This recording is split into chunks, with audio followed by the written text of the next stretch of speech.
The Adventures of Sherlock Holmes by Sir Arthur Conan Doyle. Adventure 1. A Scandal in Bohemia. 1. To Sherlock Holmes, she is always the woman. I have seldom heard him mention her under any other name. In his eyes, she eclipses and predominates the whole of her sex. It was not that he felt any emotion akin to love for Irene Adler. All emotions, and that one particularly, were abhorrent to his cold, precise, but admirably balanced mind. He was, I take it, the most perfect reasoning and observing machine that the world has seen. But as a lover, he would have placed himself in a false position. He never spoke of the softer passions, save with a jibe and a sneer. They were admirable things for the observer, excellent for drawing the veil from men's motives and actions, but for the trained reasoner, to admit such intrusions into his own delicate and finely adjusted temperament was to introduce a distracting factor which might throw a doubt upon all his mental results. Grit in a sensitive instrument, or a crack in one of his own high-power lenses, would not be more disturbing than a strong emotion in a nature such as his. And yet there was but one woman to him, and that woman was the late Irene Adler, of dubious and questionable memory. I had seen little of Holmes lately. My marriage had drifted us away from each other. My own complete happiness and the home-centered interests which rise up around the man who first finds himself master of his own establishment were sufficient to absorb all my attention, while Holmes, who loathed every form of society with his whole Bohemian soul, remained in our lodgings in Baker Street, buried among his old books, and alternating from week to week between cocaine and ambition, the drowsiness of the drug and the fierce energy of his own keen nature. He was still, as ever, deeply attracted by the study of crime, and occupied his immense faculties and extraordinary powers of observation in following out those clues and clearing up those mysteries which had been abandoned as hopeless by the official police. From time to time I heard some vague account of his doings, of his summons to Odessa in the case of the Trepoff murder, of his clearing up of the singular tragedy of the Atkinson brothers at Trincomalee, and finally of the mission which he had accomplished so delicately and successfully for the reigning family of Holland. Beyond these signs of his activity, however, which I merely shared with all the readers of the daily press, I knew little of my former friend and companion. One night, it was on the 20th of March, 1888, I was returning from a journey to a patient, for I had now returned to civil practice, when my way led me through Baker Street. As I passed the well-remembered door which must always be associated in my mind with my wooing and with the dark incidents of the study in scarlet, I was seized with a keen desire to see Holmes again and to know how he was employing his extraordinary powers. His rooms were brilliantly lit, and even as I looked up, I saw his tall, spare figure pass twice in a dark silhouette against the blind. He was pacing the room swiftly, eagerly, with his head sunk upon his chest and his hands clasped behind him. To me, who knew his every mood and habit, his attitude and manner told their own story. He was at work again. He had risen out of his drug-created dreams and was hot upon the scent of some new problem. I rang the bell and was shown up to the chamber which had formerly been in part my own. His manner was not effusive, it seldom was, but he was glad, I think, to see me. With hardly a word spoken, but with a kindly eye, he waved me to an armchair, threw across his case of cigars, and indicated a spirit case and a gasogene in the corner.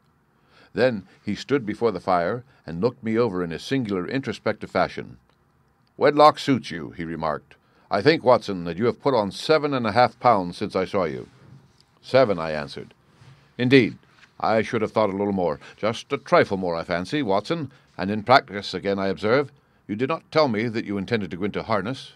"Then how did you know?" "I see it. I deduce it. How do I know that you have been getting yourself very wet lately, and that you have a most clumsy and careless servant girl?" "My dear Holmes," said I, "this is too much. You would certainly have been burned had you lived a few centuries ago. It is true that I had a country walk on Thursday and came home in a dreadful mess. But as I have changed my clothes, I can't imagine how you deduce it. As to Mary Jane, she is incorrigible, and my wife has given her notice, but there again, I fail to see how you work it out." He chuckled to himself and rubbed his long, nervous hands together. "It is simplicity itself," said he.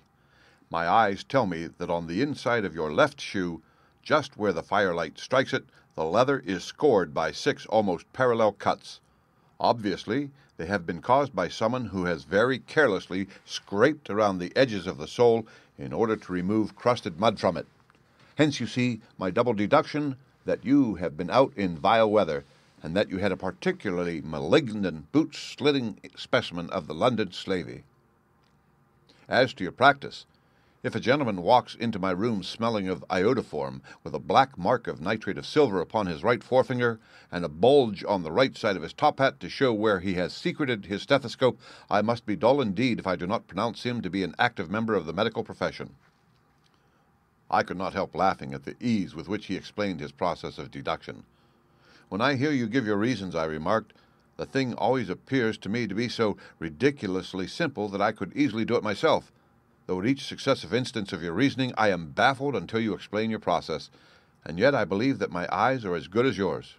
Quite so, he answered, lighting a cigarette and throwing himself down into an armchair. You see, but you do not observe.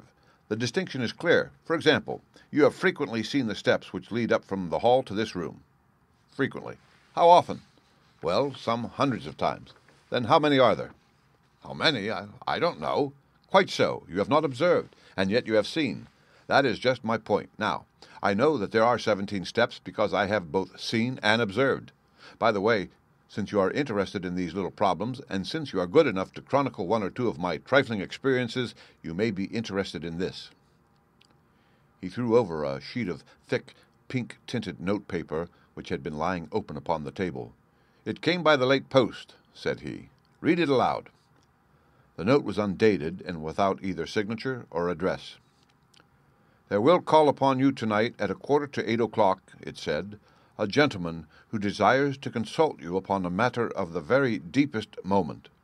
Your recent services to one of the royal houses of Europe have shown that you are one who may safely be trusted with matters which are of an importance which can hardly be exaggerated. This account of you we have from all quarters received. Be in your chamber, then, at that hour, and do not take it amiss if your visitor wears a mask. This is indeed a mystery, I remarked. What do you imagine that it means? I have no data yet. It is a capital mistake to theorize before one has data. Insensibly one begins to twist facts to suit theories instead of theories to suit facts. But the note itself, what do you deduce from it? I carefully examined the writing and the paper upon which it was written.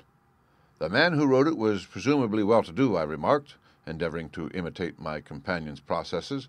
Such paper could not be bought under half a crown a packet. It is particularly strong and stiff. Peculiar, that is the very word, said Holmes. It is not an English paper at all. Hold it up to the light. I did so, and saw a large E with a small G, a capital P, and a large capital G with a small T woven into the texture of the paper. What do you make of that? Asked Holmes. The name of the maker, no doubt, or his monogram, rather. Not at all. The G with the small T stands for Gesellschaft, which is the German for company. It is a customary contraction like our CO period. Capital P, of course, stands for papier. Now, for the EG. Let us glance at our Continental Gazetteer. He took down a heavy brown volume from his shelves. Eglo, Eglinitz. Here we are, Egria. It is in a German-speaking country, in Bohemia, not far from Carlsbad. Remarkable as being the scene of the death of Wallenstein, and for its numerous glass factories and paper mills. Ha, ha, ha, my boy, what do you make of that? His eyes sparkled, and he sent up a great blue triumphant cloud from his cigarette. The paper was made in Bohemia, I said. Precisely, and the man who wrote the note is a German. Do you note the peculiar construction of the sentence? This account of you we have from all quarters received. A Frenchman or Russian could not have written that. It is the German who is so uncourteous to his verbs. It only remains, therefore, to discover what is wanted by this German who writes upon Bohemian paper and prefers wearing a mask to showing his face. And here he comes, if I am not mistaken, to resolve all our doubts. As he spoke, there was the sharp sound of horses' hoofs and grating wheels against the curb, followed by a sharp pull at the bell. Holmes whistled. A pair by the sound, said he. Yes, he continued, glancing out of the window, a nice little brougham and a pair of beauties. 150 guineas apiece. There's money in this case, Watson, if there is nothing else. I think that I had better go, Holmes. "Not a bit, Doctor. Stay where you are. I am lost without my Boswell, and this promises to be interesting. It would be a pity to miss it. But your client—" "Never mind him. I may want your help, and so may he. Here he comes. Sit down in that armchair, Doctor, and give us your best attention." A slow and heavy step, which had been heard upon the stairs and in the passage, paused immediately outside the door. Then there was a loud and authoritative tap. "Come in," said Holmes. A man entered who could hardly have been less than 6 feet 6 inches in height, with the chest and limbs of a Hercules. His dress was rich with a richness which would in England be looked upon as akin to bad taste. Heavy bands of astrakhan were slashed across the sleeves and fronts of his double-breasted coat, while the deep blue cloak which was thrown over his shoulders was lined with flame-colored silk and secured at the neck with a brooch which consisted of a single flaming barrel. Boots, which extended halfway up his calves and which were trimmed at the tops with rich brown fur, completed the impression of barbaric opulence which was suggested by his whole appearance. He carried a broad-brimmed hat in his hand, while he wore across the upper part of his face, extending down past the cheekbones, a black, vizard mask, which he had apparently adjusted that very moment, for his hand was still raised to it as he entered. From the lower part of the face he appeared to be a man of strong character, with a thick, hanging lip and a long, straight chin suggestive of resolution pushed to the length of obstinacy. "You had my note?" he asked with a deep, harsh voice and a strongly marked German accent. "I told you that I would call?" He looked from one to the other of us, as if uncertain which to address. "Pray take a seat," said Holmes. "This is my friend and colleague, Dr. Watson, who is occasionally good enough to help me in my cases. Whom have I the honor to address?" "You may address me as the Count von Kramm, a Bohemian nobleman. I understand that this gentleman, your friend, is a man of honor and discretion, whom I may trust with a matter of the most extreme importance. If not, I should much prefer to communicate with you alone." I rose to go, but Holmes caught me by the wrist and pushed me back into my chair. "It is both or none," said he. "You may say before this gentleman anything which you may say to me." The Count shrugged his broad shoulders. "Then I must begin," said he, "by binding you both to absolute secrecy for 2 years. At the end of that time the matter will be of no importance. At present it is not too much to say that it is of such weight it may have an influence upon European history." "I promise," said Holmes. "And I." "You will excuse this mask," continued our strange visitor. "The august person who employs me wishes his agent to be unknown to you, and I may confess at once that the title by which I have just called myself is not exactly my own." "I was aware of it," said Holmes dryly. "The circumstances are of great delicacy, and every precaution has to be taken to quench what might grow to be an immense scandal and seriously compromise one of the remaining families of Europe. To speak plainly, the matter implicates the great house of Ormstein, hereditary kings of Bohemia." "I was also aware of that," murmured Holmes, settling himself down in his armchair and closing his eyes. Our visitor glanced with some apparent surprise at the languid, lounging figure of the man who had been no doubt depicted to him as the most incisive reasoner and most energetic agent in Europe. Holmes slowly reopened his eyes and looked impatiently at his gigantic client. "If your Majesty would condescend to state your case," he remarked, "I should be better able to advise you." The man sprang from his chair and paced up and down the room in uncontrollable agitation. Then, with a gesture of desperation, he tore the mask from his face and hurled it upon the ground. "You are right," he cried. "I am the king. Why should I attempt to conceal it?" "Why, indeed," murmured Holmes. "Your Majesty had not spoken before I was aware that I was addressing Wilhelm Gottfried Sigismund von Ormstein, Grand Duke of Cassel-Felstein and hereditary King of Bohemia." "But you can understand," said our strange visitor, sitting down once more and passing his hand over his high white forehead, "you can understand that I am not accustomed to doing such business in my own person. Yet the matter was so delicate that I could not confide it to an agent without putting myself in his power. I have come here incognito from Prague for the purpose of consulting you." "Then pray consult," said Holmes, shutting his eyes once more. "The facts are briefly these. Some 5 years ago, during a lengthy visit to Warsaw, I made the acquaintance of the well-known adventuress Irene Adler. The name is no doubt familiar to you." "Kindly look her up in my index, Doctor," murmured Holmes, without opening his eyes. For many years he had adopted a system of docketing all paragraphs concerning men and things, so that it was difficult to name a subject or a person on which he could not at once furnish information. In this case I found her biography sandwiched in between that of a Hebrew rabbi and that of a staff commander who had written a monograph upon the deep-sea fishes. "Let me see," said Holmes. Born in New Jersey in the year 1858. Contralto? La Scala? Prima donna, Imperial Opera of Warsaw? Yes. Retired from operatic stage? Living in London? Quite so. Your Majesty, as I understand, became entangled with this young person, wrote her some compromising letters, and is now desirous of getting those letters back. Precisely so. But how? Was there a secret marriage? None. No legal papers or certificates? None. Then I fail to follow, Your Majesty. If this young person should produce her letters for blackmailing or other purposes, how was she to prove their authenticity? That is the writing. Pooh, forgery. My private notepaper, stolen. My own seal, imitated. My photograph, bought. We were both in the photograph. Oh, dear. That is very bad. Your Majesty has indeed committed an indiscretion. I was mad, insane. You have compromised yourself seriously. I was only Crown Prince then. I was young. I am but 30 now. It must be recovered. We have tried and failed. Your Majesty must pay. It must be bought. She will not sell. Stolen, then. 5 attempts have been made. Twice, burglars in my pay ransacked her house. Once, we diverted her luggage when she traveled. Twice, she has been waylaid. There has been no result. No sign of it? Absolutely none. Holmes laughed. It is quite a pretty little problem, said he. But a very serious one to me, returned the king reproachfully. Very indeed.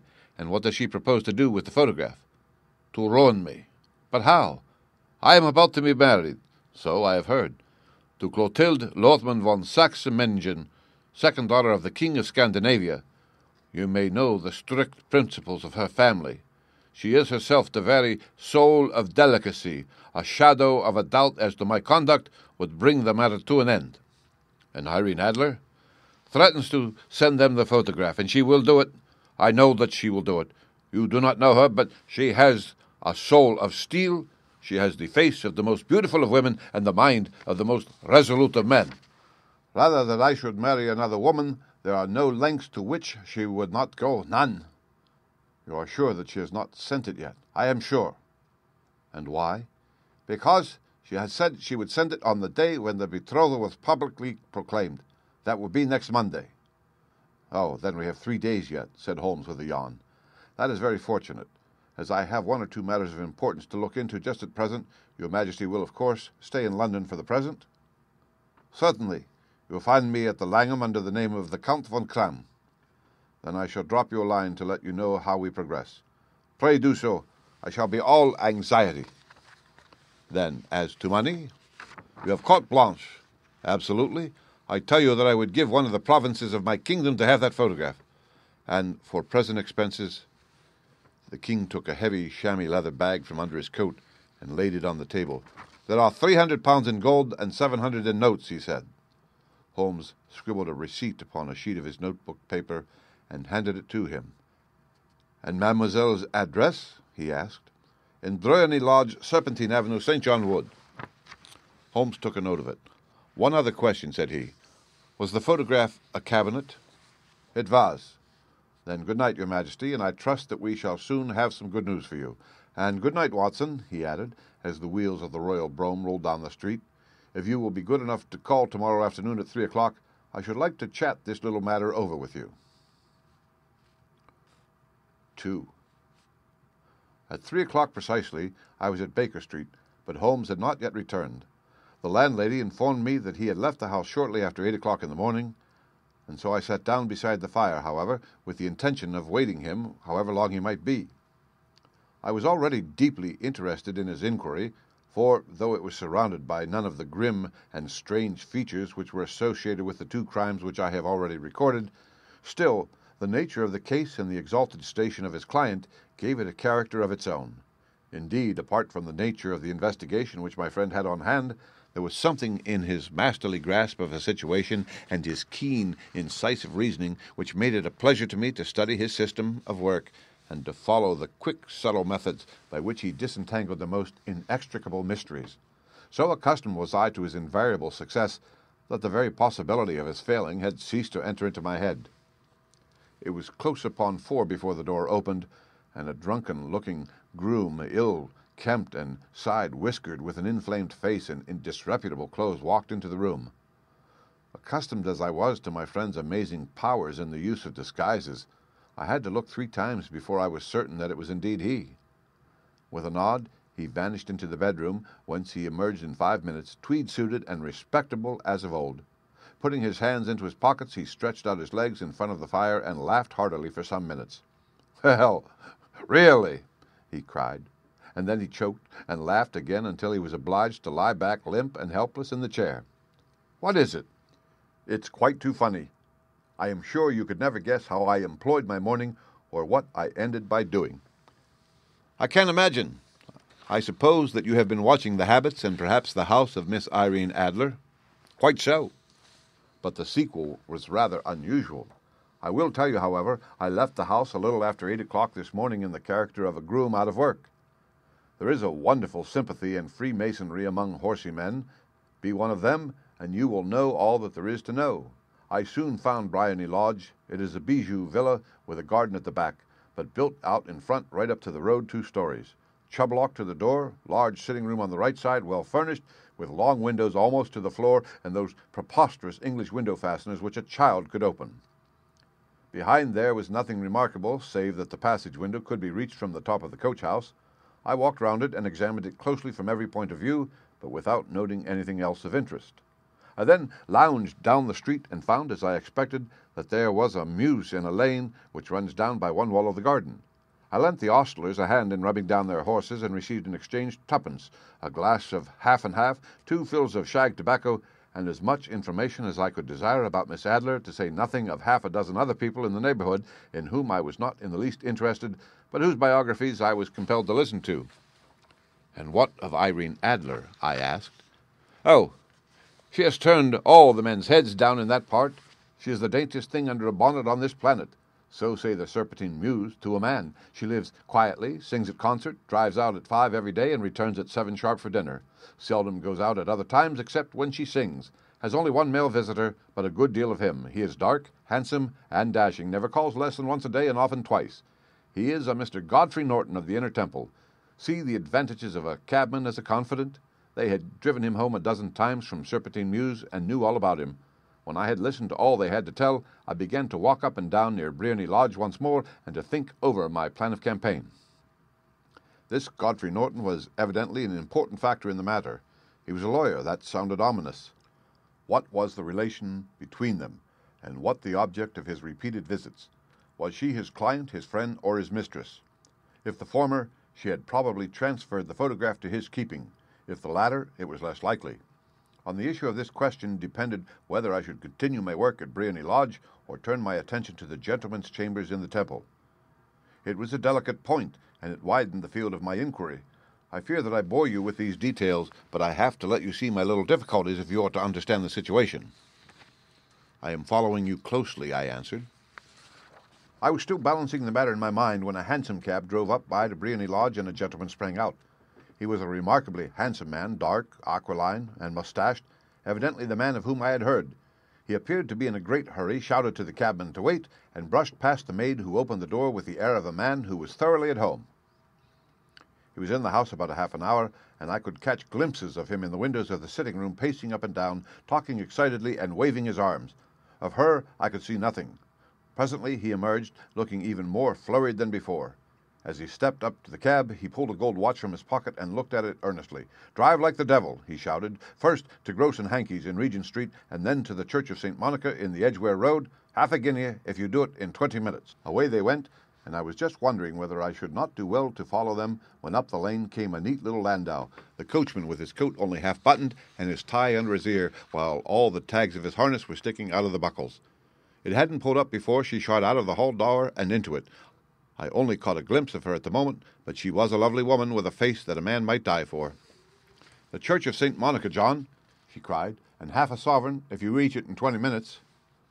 This was quite too good to lose, Watson. I was just balancing whether I should run for it or whether I should perch behind her landau when a cab came through the street. The driver looked twice at such a shabby fare, but I jumped in before he could object. "The Church of St. Monica," said I, "and a half a sovereign if you reach it in 20 minutes. It was 25 minutes to 12, and of course it was clear enough what was in the wind. My cabby drove fast. I don't think I ever drove faster, but the others were there before us. The cab and the landau with their steaming horses were in front of the door when I arrived. I paid the man and hurried into the church. There was not a soul there save the two of them who I had followed and a surpliced clergyman who seemed to be expostulating with them. They were all three standing in a knot in front of the altar. I lounged up the side aisle like any other idler who has dropped into a church. Suddenly, to my surprise, the three at the altar faced round to me, and Godfrey Norton came running as hard as he could towards me. "Thank God," he cried. "You'll do. Come, come." "What then?" I asked. "Come, man, come. Only 3 minutes or it won't be legal." I was half dragged up to the altar, and before I knew where I was, I found myself mumbling responses which were whispered in my ear, and vouching for things of which I knew nothing, and generally assisting in the secure tying up of Irene Adler, spinster, to Godfrey Norton, bachelor. It was all done in an instant, and there was the gentleman thanking me on the one side and the lady on the other, while the clergyman beamed on me in front. It was the most preposterous position in which I found myself in life ever, and it was the thought of it that started me laughing just now. It seems that there had been some informality about their license, that the clergyman absolutely refused to marry them without a witness of some sort, and that my lucky appearance saved the bridegroom from having to sally out into the streets in search of a best man. The bride gave me a sovereign. I mean to wear it on my watch chain in memory of the occasion. "This is a very unexpected turn of affairs," said I. "And what then?" "Well, I found my plans very seriously menaced. It looked as if the pair might take an immediate departure, and so necessitate very prompt and energetic measures on my part. At the church door, however, they separated, he driving back to the temple, and she to her own house. 'I shall drive out in the park at 5 as usual,' she said as she left him. I heard no more. They drove away in different directions, and I went off to make my own arrangements." "Which are?" "Some cold beef and a glass of beer," he answered, ringing the bell. "I have been too busy to think of food, and I am likely to be busier still this evening. By the way, Doctor, I shall want your cooperation." "I shall be delighted. You don't mind breaking the law?" "Not in the least." "Nor running a chance of arrest?" "Not in a good cause." "Oh, the cause is excellent. Then I am your man. I was sure that I might rely on you. But what is it you wish?" "When Mrs. Turner has brought in the tray, I will make it clear to you. Now," he said, as he turned hungrily on the simple fare that our landlady had provided, "I must discuss it while I eat, for I have not much time. It is nearly 5 now. In 2 hours we must be on the scene of action. Miss Irene, or Madame, rather, returns from her drive at 7. We must be at Briony Lodge to meet her." "And what then?" "You must leave that to me. I have already arranged what is to occur. There is only one point on which I must insist. You must not interfere, come what may. You understand?" "I am to be neutral?" "To do nothing whatever. There will probably be some small unpleasantness. Do not join in it. It will end in my being conveyed into the house. 4 or 5 minutes afterwards, the sitting-room will open. You are to station yourself close to that open window." "Yes." "You are to watch me, for I will be visible to you." "Yes." "And when I raise my hand, so, you will throw into the room what I give you to throw, and will at the same time raise the cry of fire. You quite follow me?" "Entirely." "It is nothing very formidable," he said, taking a long cigar-shaped roll from his pocket. "It is an ordinary plumber's smoke rocket, fitted with a cap at either end to make it self-lighting. Your task is confined to that. When you raise your cry of fire, it will be taken up by quite a number of people. You may then walk to the end of the street, and I will rejoin you in 10 minutes. I hope that I have made myself clear. I am to remain neutral, to get near the window, to watch you, and, at the signal, to throw in this object, then to raise the cry of fire, and to wait you at the corner of the street." "Precisely." "Then you may entirely rely on me." "That is excellent. I think, perhaps, it is almost time that I prepare for the new role I have to play." He disappeared into his bedroom, and returned in a few minutes in the character of an amiable and simple-minded nonconformist clergyman. His broad black hat, his baggy trousers, his white tie, his sympathetic smile, and general look of peering and benevolent curiosity were such as Mr. John Hare alone could have equaled. It was not merely that Holmes changed his costume. His expression, his manner, his very soul seemed to vary with every fresh part that he assumed. The stage lost a fine actor, even as science lost an acute reasoner when he became a specialist in crime. It was 6:15 when we left Baker Street, and it still wanted 10 minutes to the hour when we found ourselves in Serpentine Avenue. It was already dusk, and the lamps were just being lighted as we paced up and down in front of Briony Lodge, waiting for the coming of its occupant. The house was just as I had pictured it from Sherlock Holmes' succinct description, but the locality appeared to be less private than I expected. On the contrary, for a small street in a quiet neighborhood, it was remarkably animated. There was a group of shabbily dressed men smoking and laughing in a corner, a scissors grinder with his wheel, 2 guardsmen who were flirting with a nurse girl, and several well-dressed young men who were lounging up and down with cigars in their mouths. "You see," remarked Holmes as we paced to and fro in front of the house, "this marriage rather simplifies matters. The photograph becomes a double-edged weapon now. The chances are that she would be as averse to its being seen by Mr. Godfrey Norton as our client is to its coming to the eyes of his princess. Now the question is, where are we to find the photograph?" "Where, indeed? It is most likely that she carries it about with her. It is cabinet size, too large for easy concealment about a woman's dress. She knows that the king is capable of having her waylaid and searched. 2 attempts of the sort have already been made. We may take it, then, that she does not carry it about with her." "Where, then?" "Her banker or her lawyer. There is that double possibility, but I am inclined to think neither. Women are naturally secretive, and they like to do their own secreting. Why should she hand it over to anyone else? She could trust her own guardianship, but she could not tell what indirect or political influence might be brought to bear upon a businessman. Besides, remember that she had resolved to use it within a few days. It must be where she can lay her hands upon it. It must be in her own house." "But it has twice been burgled." "Pshaw! They do not know how to look." "But how will you look?" "I will not look." "What then?" "I will get her to show me." "But she will refuse." "She will not be able to. But I hear the rumble of wheels. It is her carriage. Now carry out my orders to the letter."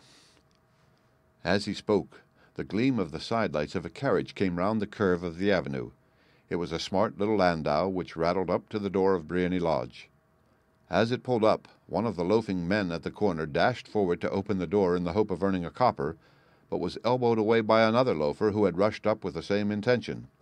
A fierce quarrel broke out, which was increased by the 2 guardsmen who took sides with one of the loungers, and by the scissors grinder who was equally hot upon the other side. A blow was struck, and in an instant the lady who had stepped from her carriage was the center of a little knot of flushed and struggling men who struck savagely at each other with their fists and sticks. Holmes dashed into the crowd to protect the lady, but just as he reached her he gave a cry and dropped to the ground with the blood running freely down his face. At his fall, the guardsmen took to their heels in one direction and the loungers in the other, while a number of better-dressed people who had watched the scuffle without taking part in it crowded in to help the lady and to attend to the injured man. Irene Adler, as I will still call her, had hurried up the steps, but she stood at the top with her superb figure outlined against the lights of the hall, looking back into the street. "Is the poor gentleman much hurt?" she asked. "He is dead," cried several voices. "No, no, there's life in him," shouted another, "but he'll be gone before you can get him to hospital." "He's a brave fellow," said a woman. "They would have had the lady's purse and watch if it hadn't been for him. They were a gang, and a rough one, too. Ah, he's breathing now. He can't lie in the street. May we bring him in, ma'am?" "Surely. Bring him into the sitting-room. There is a comfortable sofa. This way, please." Slowly and solemnly he was borne into Briony Lodge and laid out in the principal room, while I still observed the proceedings from my post by the window. The lamps had been lit, but the blinds had not been drawn, so that I could see Holmes as he lay upon the couch. I do not know whether he was seized with compunction at that moment for the part he was playing, but I know that I never felt more heartily ashamed of myself in my life than when I saw the beautiful creature against whom I was conspiring, or the grace and kindliness with which she waited upon the injured man. And yet it would be the blackest treachery to Holmes to draw back now from the part which he had entrusted to me. I hardened my heart, and took the smoke rocket from under my ulster. After all, I thought, We are not injuring her. We are but preventing her from injuring another." Holmes had sat up upon the couch, and I saw him motion like a man who is in need of air. A maid rushed across and threw open the window. At the same instant I saw him raise his hand, and at the signal I tossed my rocket into the room with a cry of "Fire!" The word was no sooner out of my mouth than the whole crowd of spectators, well-dressed and ill, gentlemen, ostlers, and servant-maids, joined in a general shriek of "Fire!" Thick clouds of smoke curled through the room and out at the open window. I caught a glimpse of rushing figures, and a moment later the voice of Holmes from within, assuring them that it was a false alarm. Slipping through the shouting crowd, I made my way to the corner of the street, and in 10 minutes was rejoiced to find my friend's arm in mine, and to get away from the scene of uproar. He walked swiftly and in silence for some minutes until we had turned down one of the quiet streets which led towards the Edgware Road. "You did it very nicely, Doctor," he remarked. "Nothing could have been better. It is all right. You have the photograph? I know where it is." "And how did you find out?" "She showed me, as I told you she would." "I am still in the dark." "I do not wish to make a mystery," said he, laughing. "The matter was perfectly simple. You, of course, saw that everyone in the street was an accomplice. They were all engaged for the evening." "I guessed as much. Then, when the row broke out, I had a little moist red paint in the palm of my hand. I rushed forward, fell down, clapped my hand to my face, and became a piteous spectacle. It is an old trick." "That also I could fathom." "Then they carried me in. She was bound to have me in. What else could she do? And into her sitting room, which was the very room which I suspected. It lay between that and her bedroom, and I was determined to see which. They laid me on a couch. I motioned for air. They were compelled to open the window, and you had your chance." "How did that help you?" "It was all important. When a woman thinks that her house is on fire, her instinct is at once to rush to the thing which she values most. It is a perfectly overpowering impulse, and I have more than once taken advantage of it. In the case of the Darlington substitution scandal it was of use to me, and also in the Arnsworth Castle business. A married woman grabs at her baby. An unmarried one reaches for her jewel box. Now, it was clear to me that Our Lady of today had nothing in the house more precious to her than what we are in quest of. She would rush to secure it. The alarm of fire was admirably done. The smoke and shouting were enough to shake nerves of steel. She responded beautifully. The photograph is in a recess behind a sliding panel just above the right bell pull. She was there in an instant, and I caught a glimpse of it as she half drew it out. When I cried out that it was a false alarm, she replaced it, glanced at the rocket, rushed from the room, and I have not seen her since. I rose, and making my excuses, escaped from the house. I hesitated whether to attempt to secure the photograph at once, but the coachman had come in, and as he was watching me narrowly, it seemed safer to wait. A little over-precipitance may ruin all. "And now?" I asked. "Our quest is practically finished. I shall call with the king tomorrow, and with you, if you care to come with us. We will be shown into the sitting-room to wait for the lady, but it is probable that when she comes she may find neither of us nor the photograph. It might be a satisfaction to His Majesty to regain it with his own hands." "And when will you call?" "At 8 in the morning. She will not be up, so that we shall have a clear field. Besides, we must be prompt, for this marriage may mean a complete change in her life and habits. I must wire to the king without delay." We had reached Baker Street and had stopped at the door. He was searching his pockets for the key when someone passing said, "Good night, Mr. Sherlock Holmes." There were several people on the pavement at the time, but the greeting appeared to have come from a slim youth in an ulster who had hurried by. "I've heard that voice before," said Holmes, staring down the dimly lit street. "Now, I wonder who the deuce that could have been." 3.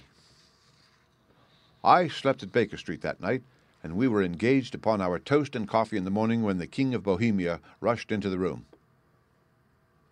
"You've really got it?" he cried, grasping Sherlock Holmes by either shoulder and looking eagerly into his face. "Not yet." "But you have hopes?" "I have hopes." "Then come in. I am all impatience to be gone." "We must have a cab." "No, my brougham is waiting." "Then that will simplify matters." We descended and started off once more for Briony Lodge. "Irene Adler is married," remarked Holmes. "Married? When?" "Yesterday." "But to whom?" "To an English lawyer named Norton." "But she could not love him." "I am in hopes that she does." "And why in hopes?" "Because it would spare your Majesty all fear of future annoyance. If the lady loves her husband, she does not love your Majesty. If she does not love your Majesty, there is no reason why she should interfere with your Majesty's plan. It is true, and yet, well, I wish she had been my own station. What a queen she would have made!" He relapsed into a moody silence, which was not broken until we drew up in Serpentine Avenue. The door of Briony Lodge was open, and an elderly woman stood upon the steps. She watched us with a sardonic eye as we stepped from the brougham. "Mr. Sherlock Holmes, I believe," said she. "I am Mr. Holmes," answered my companion, looking at her with a questioning and rather startled gaze. "Indeed. My mistress told me that you were likely to call. She left this morning with her husband by the 5:15 train from Charing Cross for the Continent." "What?" Sherlock Holmes staggered back, white with chagrin and surprise. "Do you mean that she has left England?" "Never to return. And the papers?" asked the king hoarsely. "All is lost." "We shall see." He pushed past the servant and rushed into the drawing-room, followed by the king and myself. The furniture was scattered about in every direction, with dismantled shelves and open drawers, as if the lady had hurriedly ransacked them before her flight. Holmes rushed at the bell pull, tore back a small sliding shutter, and, plunging in his hand, pulled out a photograph and a letter. The photograph was of Irene Adler herself in evening dress. The letter was superscribed to Sherlock Holmes, Esquire, to be left till called for. My friend tore it open, and we all three read it together. It was dated at midnight of the preceding night, and ran in this way: "My dear Mr. Sherlock Holmes, you really did it very well. You took me in completely. Until after the alarm of fire I had not a suspicion. But then, when I found how I had betrayed myself, I began to think. I had been warned against you months ago.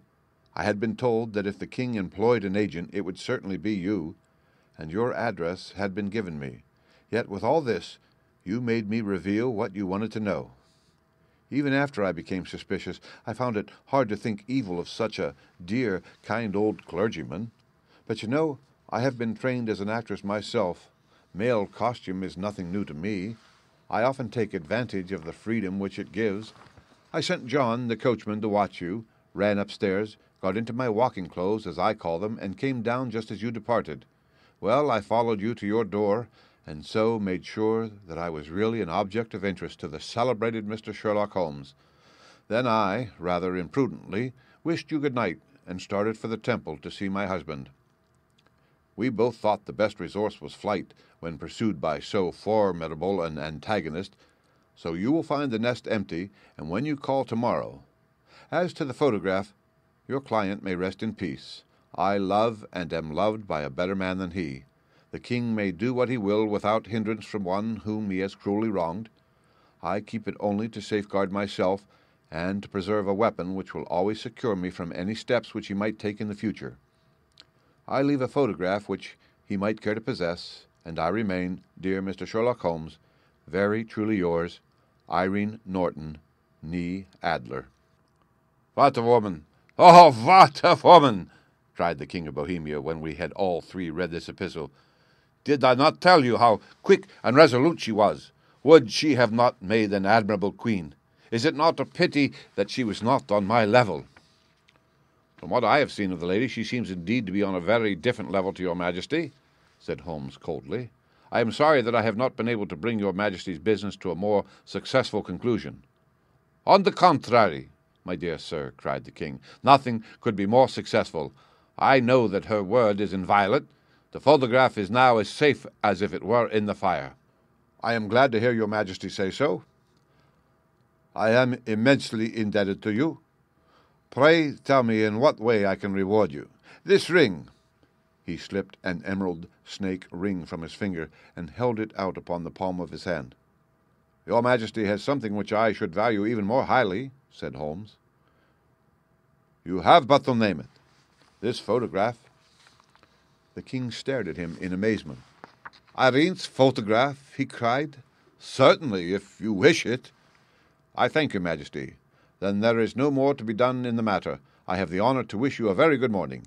He bowed, and turning away without observing the hand which the king had stretched out to him, he set off in my company for his chambers. And that was how a great scandal threatened to affect the kingdom of Bohemia, and how the best plans of Mr. Sherlock Holmes were beaten by a woman's wit. He used to make merry over the cleverness of women, but I have not heard him do it of late, and when he speaks of Irene Adler, or when he refers to her photograph, it is always under the honorable title of The Woman. The End. Read by Rick Kishner for Lit2Go on the web at fcit.usf.edu.